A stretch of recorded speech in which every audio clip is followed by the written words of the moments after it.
Hi Elmar, my name is Gwendolyn. I'm going to be looking at your essay on international marketing.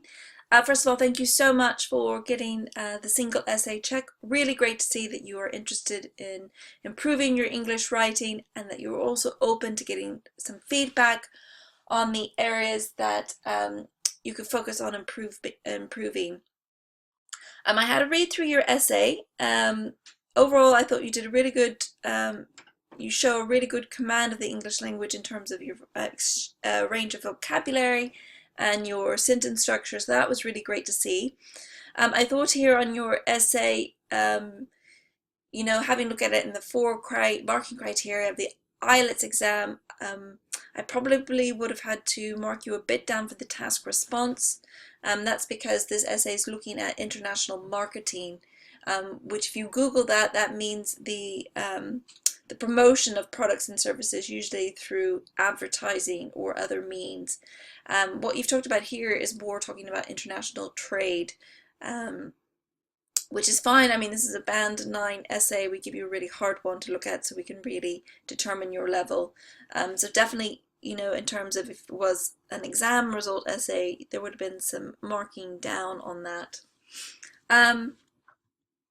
Overall, in terms of your structure, I would like to have seen you stick to 2 ideas and elaborate on those with some really strong examples.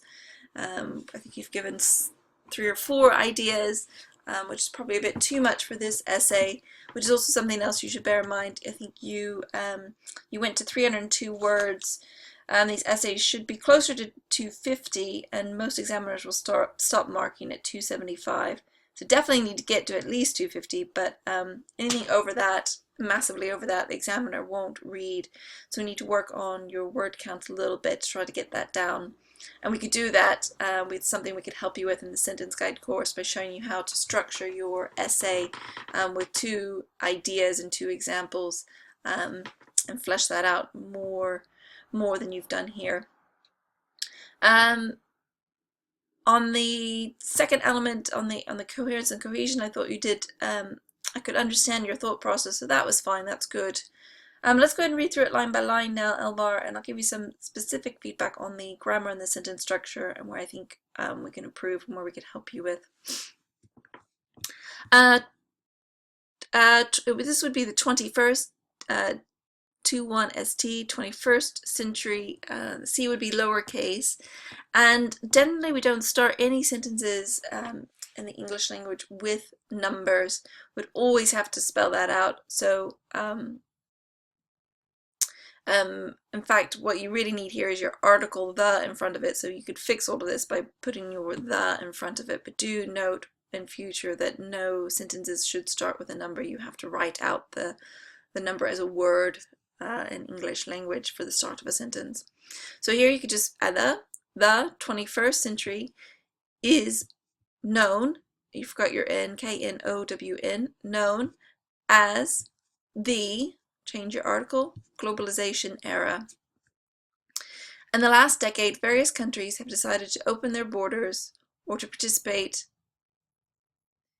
in instead of on in different unions where tax-free or taxless trade predominates, plural.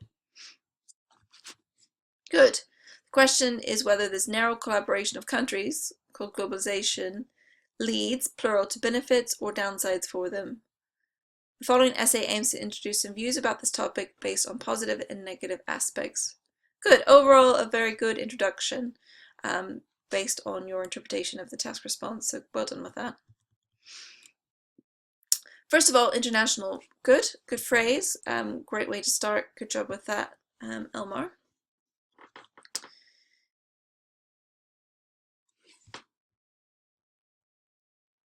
I think that would be plural. International markets feature, no S, an economical advantage. A lot of companies will have enormous opportunity to expand into new markets by the help of with the help, instead of by, with the help of globalization. The amount of companies will become a multinational, which might create, what your spelling should be in either, needed new workplaces in other countries. A second advantage is opened borders and the compound of several cultures, customs, and language, so plural there. The supporter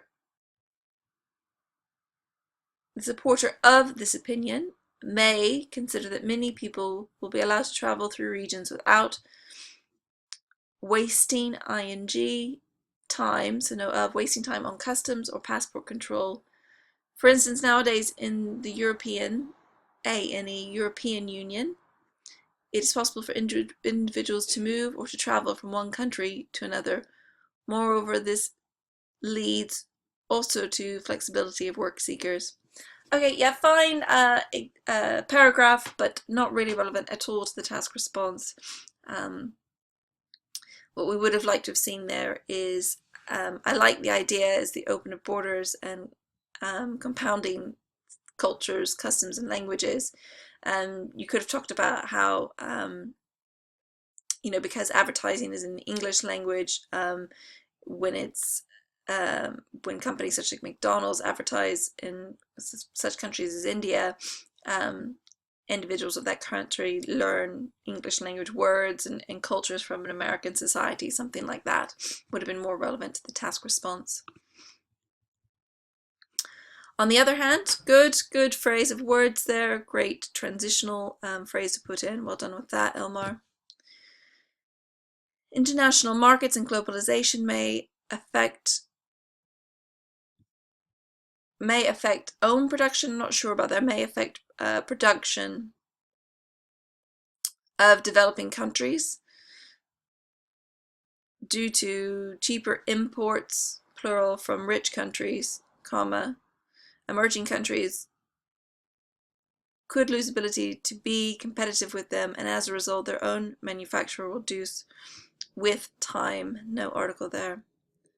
Another drawback is the damaging of indigenous culture. Good vocabulary there. And language. In order to avoid misunderstanding, to find a job, or to make business, the majority of people learn and speak in one language, and their own language vanishes, plural, and can lose its actuality. For example, English, which has become a global language. In conclusion, it can still be added that despite of downsides of the international marketplace, maybe, there are many positive aspects. If they will be weighed up, pros could outweigh the cons. Okay, Elmar, having read through this, I can see that your writing shows some massive potential. You've got really good vocabulary range. You do a pretty good job on the complex sentence structure.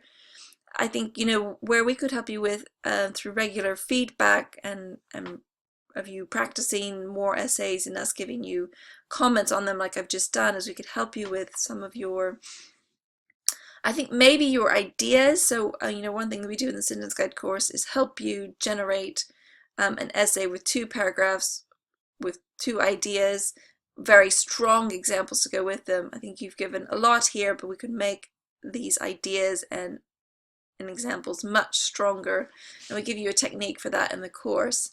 I also think that you could use some work on the grammar. So every now and again you've got articles where they shouldn't be. You also struggle with some of the plural and singular use occasionally. Something that we could help you with through regular feedback and through your own regular writing of these essays and through the regular practice. So I hope that was helpful. I'm going to send you some details on the Sentence Guide course to talk you through what it's all about. If you're interested in that, do let Ben or I know. It'd be really great to have you on the course. I think we could definitely help you improve with some positive feedback throughout the course. If you've got any questions, let Ben or I know. Otherwise, I will hopefully speak to you later. Bye for now.